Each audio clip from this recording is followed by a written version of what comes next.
It's hard not to be charmed by the Emerald Isle. But it's easy to forget that not only does Ireland's economic future remain uncertain, its past has rarely been easy either. Invasion, civil war, plague and famine, largely thanks to a bloody and tortured relationship with the British. I've come south. Close to Waterford, Ireland's oldest city, lies Duncannon Fort. This place has seen it all. Built to ward off the Spanish Armada, attacked by Oliver Cromwell, and more recently burnt down by the old IRA, and today it seems nothing much has changed. In fact, it looks like 2,000 years of Irish history are being celebrated in one afternoon. Hello, gentlemen. Warm day for this sort of thing, isn't it? Oh, yeah, very warm. I'm not a big fan of uniforms or machine guns for that matter, so I find it hard to appreciate quite what makes this such a fun day out for all the family.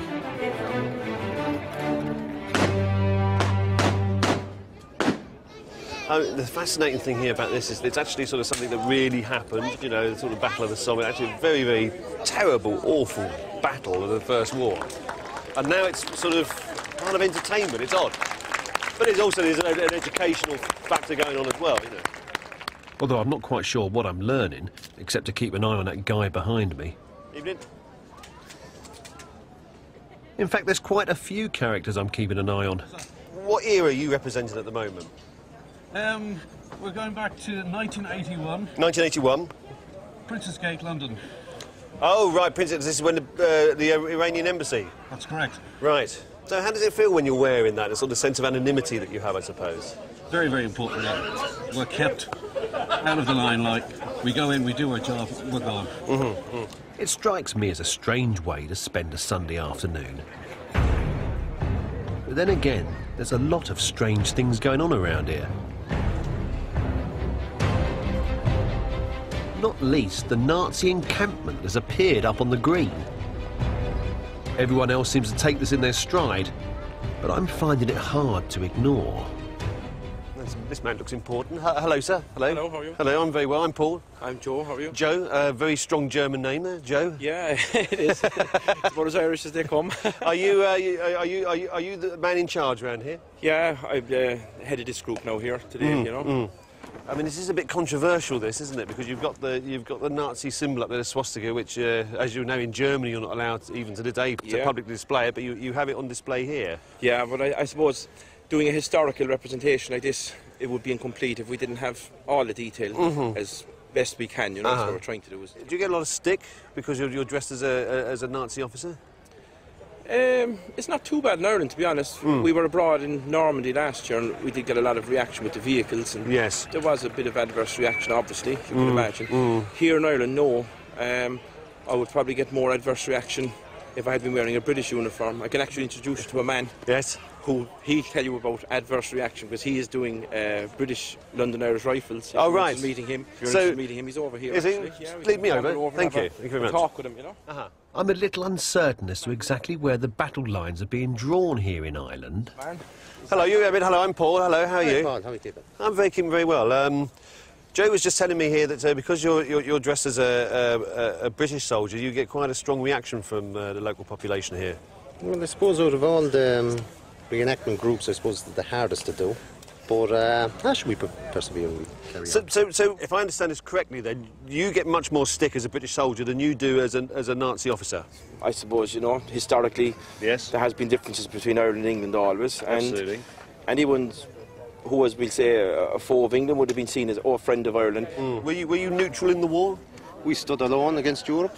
You know, yes. We maintained the neutrality yes. through a very turbulent time when the world was at war.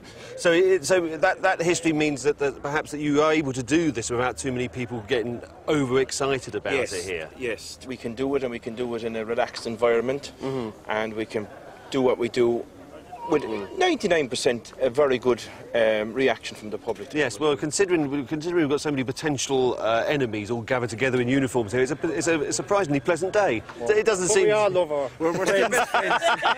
There we are. No, we've got a perfect... You know, that's what human beings should be all about. If we were around during the Second World War, there'd be no war. If you two can bury your differences, then it's hope for the world, is what I say. That's what we're trying to prove.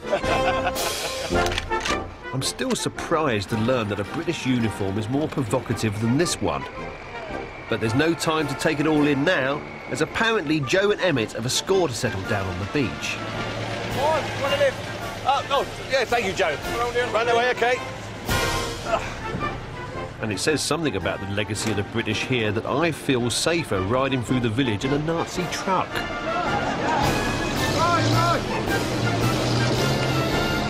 Vote Nazi!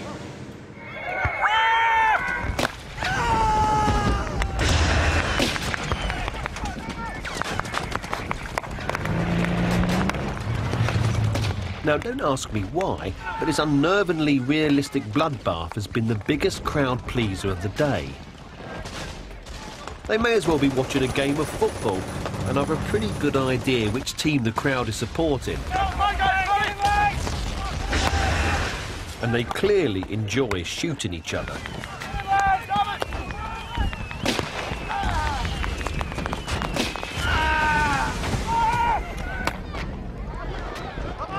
Thankfully, before any more bodies pile up, Joe and Emmett call an end to World War II. And to the disappointment of the locals, history has not been rewritten, and Britain is victorious again. Hello, Emmett, hello. Hello. How did that go for you? That was very good. At least we won this time. Yes. Gentlemen, I think they're all gone. the Prime Minister of the United Kingdom Oh. is here to inspect you all after a great victory. Oh, my God.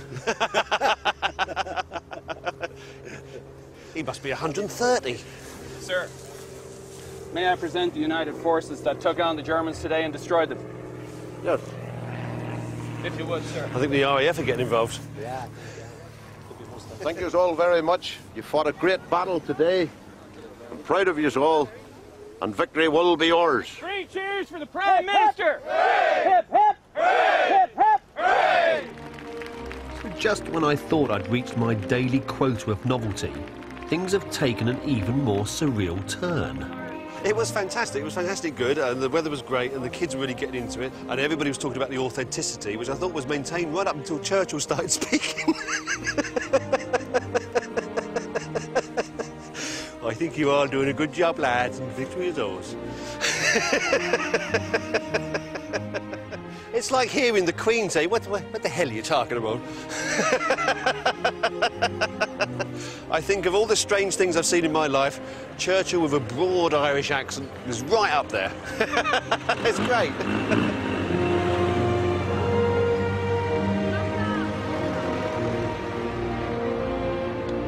In my next programme, I'm off to Italy, the birthplace of fashion and art.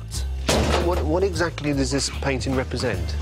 Where I experience at first hand hot-blooded Latin machismo. Can we start off with socks or something? Then yet more hot-blooded Latin machismo. He'd like to kiss you. Okay. Okay, yeah. And finally, I discover the origins of the beautiful game. Oh! And yet more hot-blooded Latin machismo. I just wish you brought me kit with me. Bizarre. Now, they're exciting, fun and challenging, and that's just the presenters. John, Jason, Susie and Otis are back, and they've got all the brightest, best and most wanted high-tech as the Gadget Show returns next Monday at 8. Up next, horror with Nicolas Cage as a police officer uncovering a dark secret. The Wicker Man, next.